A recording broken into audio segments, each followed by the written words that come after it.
मैं कोई प्रधानमंत्री बनना चाहता हूं या मुझे बनने का ये मेरे मन में विषय भी छूता नहीं। जी। मैं ये मानता हूं कि मेरी औकात और हैसियत से कई गुना ज्यादा मेरे पार्टी ने मुझे दिया है। देखिए, पहली बात तो ऐसी है कि रोड एक्सीडेंट्स बहुत बढ़ रहे हैं। इस बार 1,80,000 लोगों की मृत्यु हुई है। जी। ये वर्ल्ड में हम पहले नंबर पर है। और मैं खुले दिल से इस बात को बड़े दुख और दर्द के साथ स्वीकार करता हूं कि 40% एक्सीडेंट हमारे हाईवे पे होते हैं। और निश्चित रूप से ये मेरे लिए मेरी जिम्मेदारी है और मुझे बहुत इसका दुख है। मैं आपसे ये जानना चाहूंगा कि राष्ट्र निर्माण के क्षेत्र में आपका मंत्रालय 2025 में क्या टारगेट सेट करता है। माननीय मंत्री जी हमारे साथ जुड़ चुके हैं, श्री नितिन गडकरी। नितिन जी, आपको मेरी आवाज़ आ रही हो तो बहुत बहुत स्वागत करता हूं मैं आपका। प्रणाम। नितिन जी, सबसे थैंक यू। पहला मेरा आवाज आ सवाल रही हर है? गेस्ट से यही होता है, कैसे हैं आप? मैं एकदम ठीक हूँ।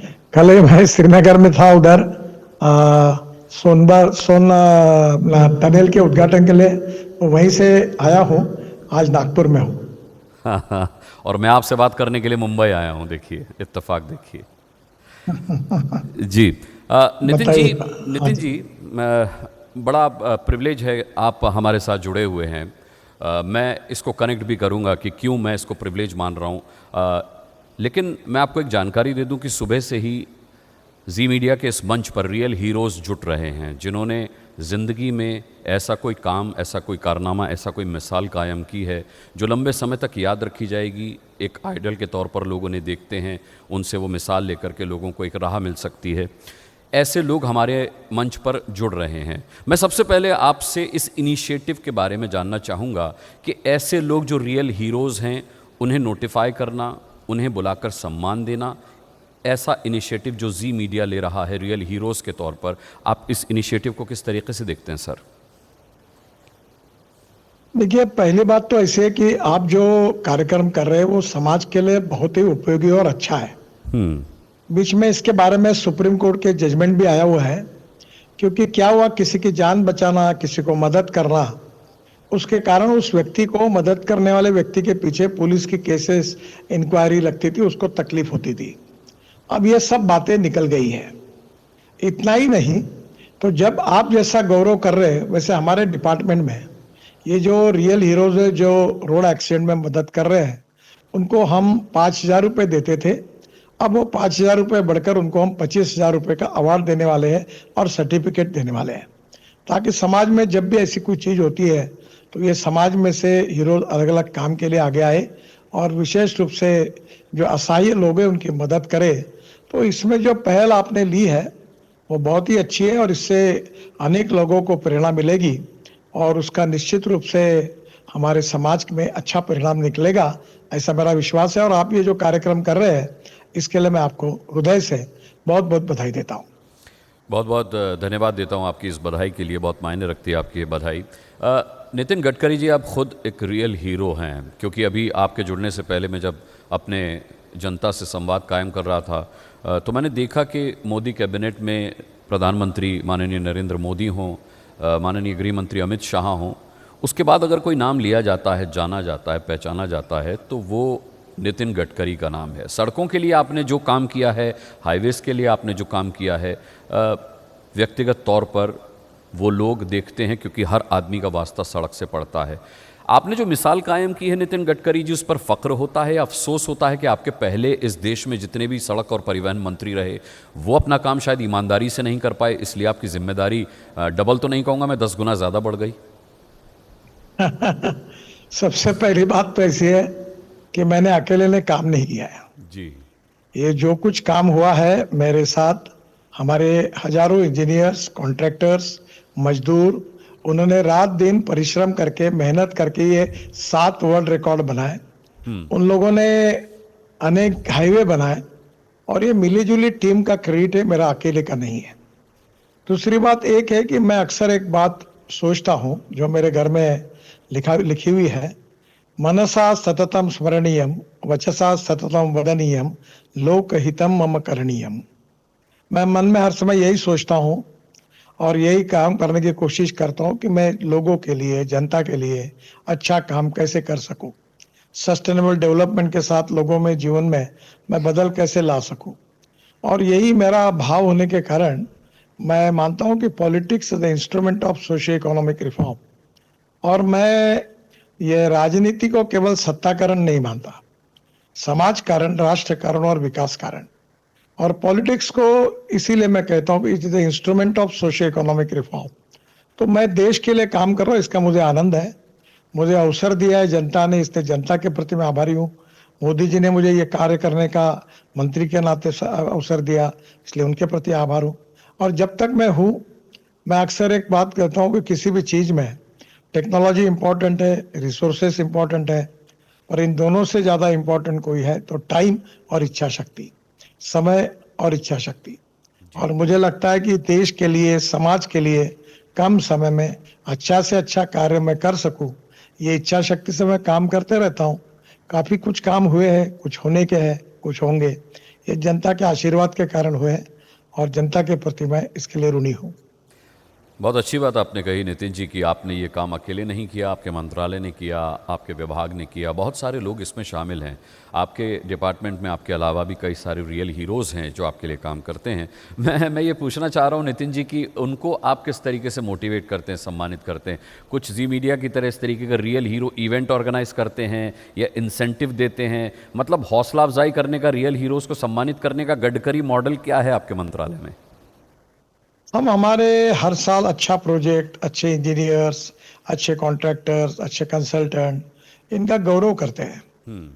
और विशेष रूप से जो अच्छे काम करते हैं उनको हम लोग और उत्साह मिले इसलिए उनको सर्टिफिकेट भी देते, एक अच्छा मेडल भी देते हैं। और फिर नेचुरली वो व्यक्ति अपने घर पर वो लगा के रखते हैं।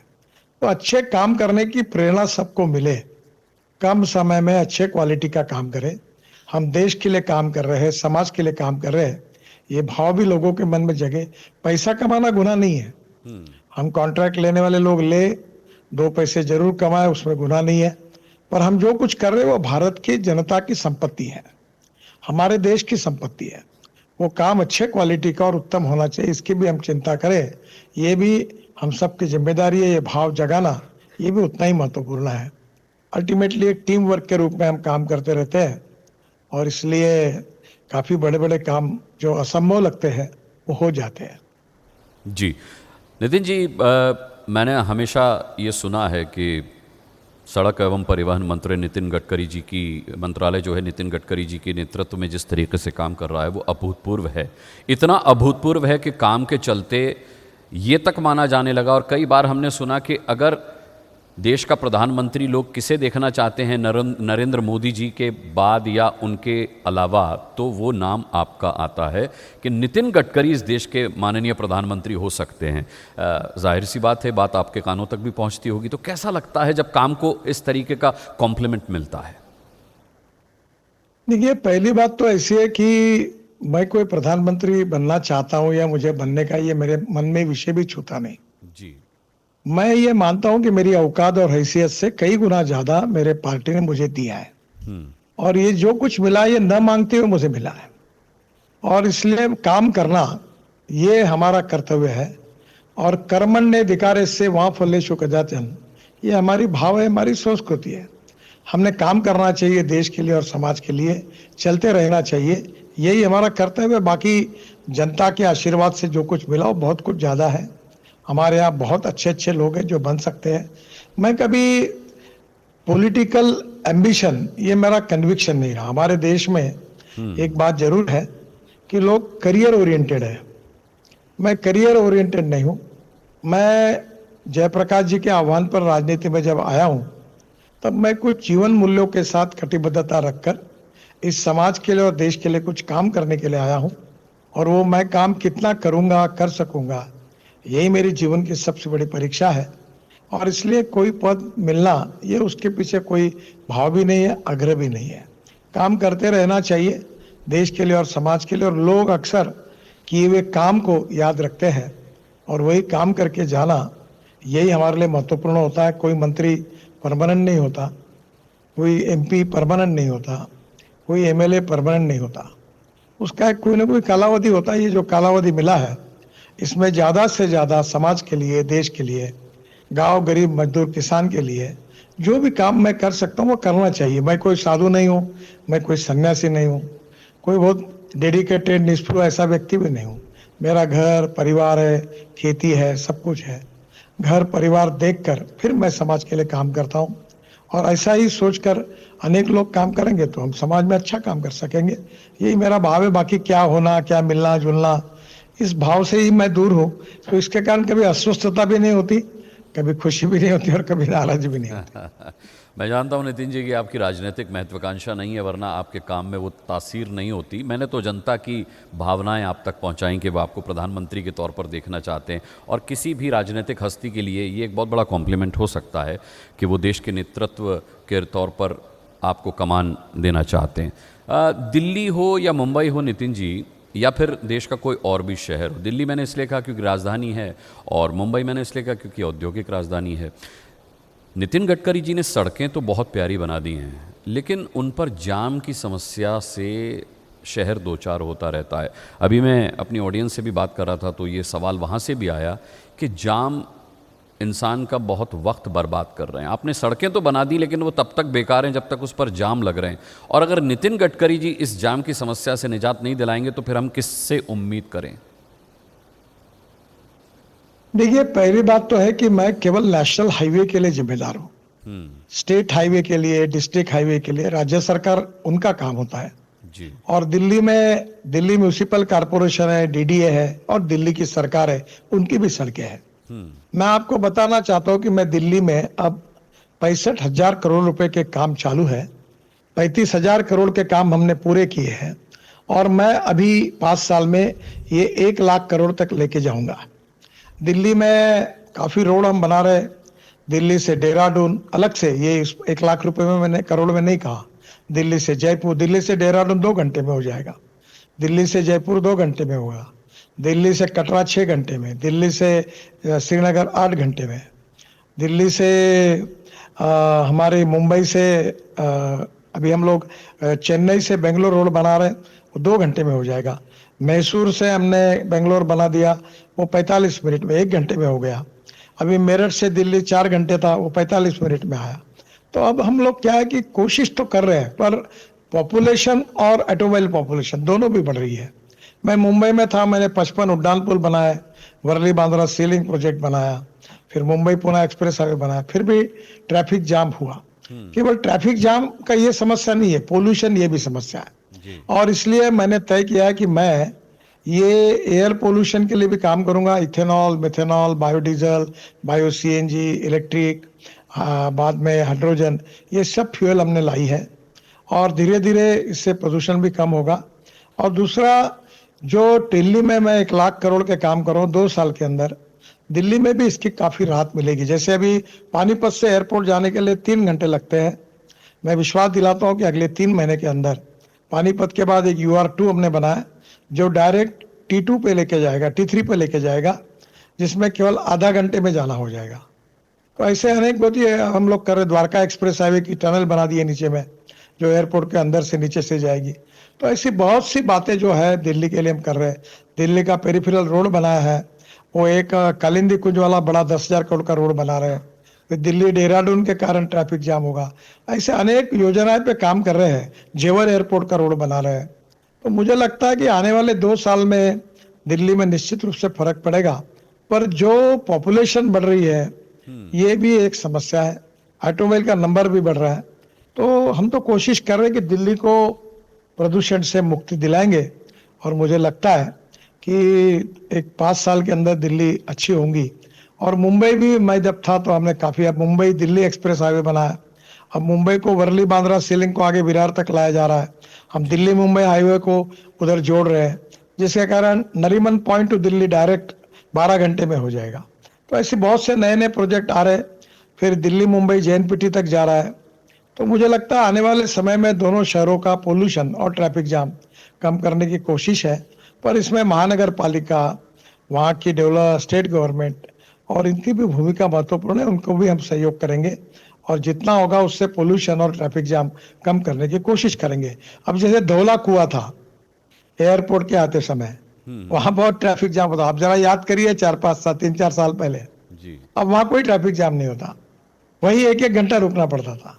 हमने ये सब स्पॉट आइडेंटिफाई किए हैं, और जल्दी ही दिल्ली को सुधारने की हम कोशिश करेंगे।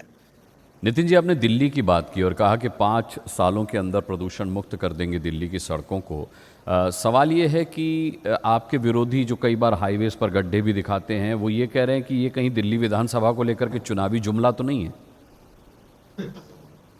मैं तो कोई जुमले करता नहीं, मैं तो अभी 11वां साल है, 11 साल हो गए मेरे मंत्रिमंडल इसमें। आप में से कोई भी पत्रकार मुझे बता दे कि मैंने घोषणा की और वो काम नहीं हुआ। मैं कभी झूठे आश्वासन भी नहीं देता और झूठ बात भी नहीं बताता। मैं जो बोल रहा हूँ एक एक बात आप वेरीफाई करिए, और मैं कोई चुनावी जुमलों के लिए बोलता भी नहीं हूँ। रही बात, मेरी एक दिक्कत है कि नेशनल हाईवे में कहाँ गड्ढा, ऐसा अगर आपने मुझे सवाल पूछा मैंने अभी, जी। तो आप मुझे बताइए। अब क्या होता है, दिल्ली सरकार या दिल्ली महापालिका या दिल्ली की डीडीए का रोड है और आप मेरे नाम पे बिल फाड़ रहे तो गड़बड़ है। तो इसलिए एनएच में भी कई कमियां हो सकती है, पर आप अगर वो एनएच नंबर वाला रोड होगा तो मुझे जिम्मेदार ठहराइए। मेरा इतना ही कहना है कि जो गड्ढे जिस रोड पर हमारा संबंध है उसके गड्ढे केवल हमारे नाम पर जमा मत करिए। अगर हमारे रोड पर गड्ढे होंगे तो जरूर ब्रेकिंग न्यूज लगाइए, जनता के सामने लाइए, हम उसका कॉग्निजेंस लेंगे और तुरंत कार्रवाई करेंगे। ठीक है, अंतिम 1-2 सवाल और हैं गडकरी जी। आपने रोड सेफ्टी को लेकर के बात की। अभी ये मैं यहाँ पर बात कर रहा था अपनी ऑडियंस से, उनका कहना था कि सबसे ज़्यादा हाईवेज़ पर जो समस्या होती है वो या तो ट्रक्स को लेकर के होती है या बाइक्स को लेकर के होती है। ट्रक्स या तो साइड नहीं देते, उनको नियम कायदे नहीं पता होते हाईवेज़ पर चलने के, या फिर बाइक्स जो होती हैं वो बहुत अनियंत्रित तरीके से चलती हैं। तो क्या ये प्रावधान नहीं हो सकता कि बाइकर्स लेन अलग हो और ट्रक लेन अलग हो? एम्बुलेंसेस का भी एक सवाल आया कि कई बार हमने ट्रैफिक में एम्बुलेंसेस को फंसे देखा है और कोई एक एम्बुलेंस पर्टिकुलर लेन ना होने की वजह से वहाँ पर भी दिक्कत बहुत होती है। क्या इसको लेकर के कोई प्रावधान, क्या कोई प्लानिंग है आपकी आगे? देखिए, पहली बात तो ऐसी है कि रोड एक्सीडेंट्स बहुत बढ़ रहे हैं। इस बार 1,80,000 लोगों की मृत्यु हुई है। जी। ये वर्ल्ड में हम पहले नंबर पर है, और मैं खुले दिल से इस बात को बड़े दुख और दर्द के साथ स्वीकार करता हूं कि 40% एक्सीडेंट हमारे हाईवे पे होते हैं, और निश्चित रूप से ये मेरे लिए मेरी जिम्मेदारी है और मुझे बहुत इसका दुख है। ये जो एक्सीडेंट्स होते हैं इसमें 4 बातें हैं। एक है रोड इंजीनियरिंग, जिसके लिए हमारी जिम्मेदारी है। दूसरी बात जो है ऑटोमोबाइल इंजीनियरिंग, जिसके लिए ऑटोमोबाइल कंपनी की जिम्मेदारी है। अब 40,000 करोड़ के रोड इंजीनियरिंग में ब्लैक स्पॉट हम सुधार रहे हैं ताकि रोड के कारण एक्सीडेंट ना हो। ऑटोमोबाइल इंजीनियरिंग में हमने एयर बैग्स मैंडेटरी की, पीछे में बेल्ट लगाना मैंडेटरी कर दिया, काफी बातें। अभी ट्रक में भी हमें एक नई इलेक्ट्रॉनिक ब्रेक सिस्टम लाई है, काफी बातें की। अब ऑटोमोबाइल इंजीनियरिंग के कारण कोई एक्सीडेंट नहीं हो रहा है। अब हेलमेट न पहनने से 10,000 लोगों की मृत्यु हुई है। जी। हमारे नहीं, 30,000 लोगों की मृत्यु हेलमेट न पहनने से हुई है। 10,000 बच्चों के मृत्यु जो है, जो स्कूल के सामने एग्जिट और एंट्री पॉइंट है उसमें क्रॉस करते हुए बच्चों की मृत्यु हुई है। हमारे यहाँ लेन डिसिप्लिन का पालन नहीं करना, रूल्स ऑफ द रोड का पालन नहीं करना, ये समस्या है। कोई भी स्कूटर वाला कहीं भी घुसता, आड़ा टेढ़ा जाके आगे निकल जाता है। हमने किसको अगर ओवरटेक करना है तो उसके नियम है, और truck, buses, heavy vehicle last lane में चलनी चाहिए। ये लेन डिसिप्लिन नहीं है। हमारे लोग जब तक कानून का पालन नहीं करेंगे तब ये दिक्कत है। कानून के प्रति डर भी नहीं और सम्मान भी नहीं। मैं आपके मार्फत सबको अपील करता हूं कि रोड सुरक्षा के लिए, अपने जीवन को बचाने के लिए जो कानून है उसका पालन करिए। रेड सिग्नल होगा तो रुक जाइए, आखिरी लेन हेवी व्हीकल के लिए वहीं जाइए, बस और ट्रक। स्कूटर और कार ओवरटेक करते समय उसके नियम है, उसके अनुसार करिए, बेल्ट बांधिए। अगर आपने ये सब बातों की चिंता की तो निश्चित रूप से एक्सीडेंट्स कम होंगे। हम भी कोशिश कर रहे हैं, पर मुझे दुख होता है कि सब कोशिश करने के बाद में भी अभी इसमें हमको जितनी सफलता चाहिए उतनी नहीं मिल पाई। इस बात का मुझे दुख भी है, दर्द भी है, और इसके कारण जिम्मेदारी जो मेरी है उसका भी मुझे कल्पना है। जी, मैं आपसे ये जानना चाहूँगा कि राष्ट्र निर्माण के क्षेत्र में आपका मंत्रालय 2025 में क्या टारगेट सेट करता है? अभी तो हम लोग 38 से 40 किलोमीटर पर डे रास्ता बना रहे हैं, करीब 40-42 ग्रीन एक्सप्रेस हाईवे बना रहे हैं। हमारी लॉजिस्टिक कॉस्ट जो है वो 14 से 16% है, और हमने अभी चाइना की 8 से 10% है। यूरोप और अमेरिकन कंट्री की लॉजिस्टिक कॉस्ट जो है वो करीब 12% है। हमने तय किया है कि 2 साल के अंदर हम लॉजिस्टिक कॉस्ट 9% सिंगल डिजिट में लाएंगे, क्योंकि हम ट्रक के फ्यूल में भी बदलाव कर रहे हैं, इलेक्ट्रिक, हाइड्रोजन और उसके साथ साथ सीएनजी, एलएनजी। इसके कारण वो कॉस्ट कम होगी। और दूसरी ओर हम निश्चित रूप से ये कोशिश करें कि हमारे रोड ऐसे बने कि समय बच जाएगा। अभी दिल्ली से मुंबई एक ट्रक को जाने के लिए 3 दिन लगते थे, अब 24 घंटे में एक ट्रक चला जाएगा। तो जो 3 ट्रिपें 4 ट्रिपें मारता था वो 8 से 9 ट्रिपें मारेगा, तो लॉजिस्टिक कॉस्ट कम होगी। और डीजल के कारण वो सीएनजी, एलएनजी, इलेक्ट्रिक, हाइड्रोजन अगर खर्चा करेगा तो वो भी कॉस्ट कम हो जाएगी और हम सिंगल डिजिट पे आएंगे। हमारा एक्सपोर्ट 1.5 गुना होगा, देश का ग्रोथ रेट बढ़ेगा। ये बात हमारा टारगेट है और इसके लिए हम लगातार काम कर रहे हैं। एक अंतिम सवाल नितिन गडकरी जी कि आपका व्यक्तित्व बहुत बहुमुखी है। बहुत सारे कम नेताओं का ऐसा देखा जाता है, वो बहुत सख्त होते हैं या अपने काम को लेकर के सिर्फ ईमानदारी दिखाते हैं। न केवल आप अपने काम को लेकर ईमानदार हैं, आप सख्त भी नहीं हैं, आप चुटकुले भी सुनाते हैं अपने दोस्तों में, परिवार को भी समय देते हैं। ये सामंजस्य कैसे बिठा पाते हैं? ये बाकी नेताओं के लिए भी काम आएगा अगर आप बताएंगे तो। देखिए, जिसका जन्म हुआ उसका मृत्यु अटल है, ये यावत चंद्र दिवाकरो नियम है, इसको कोई अपवाद नहीं है। जी। आनंद से रहना, खुशी से रहना, सबके साथ मिलकर रहना और जीवन का आनंद लेना। जियो और जीने दो और खुशी से जियो, यही जीवन का मंत्र होता है। और इसलिए मैं अक्सर एक अच्छी बात बताता हूँ कि हमारे स्टारबक्स की किताब मैंने अभी पढ़ी थी, उदाहरण मैं सबको बताता हूँ।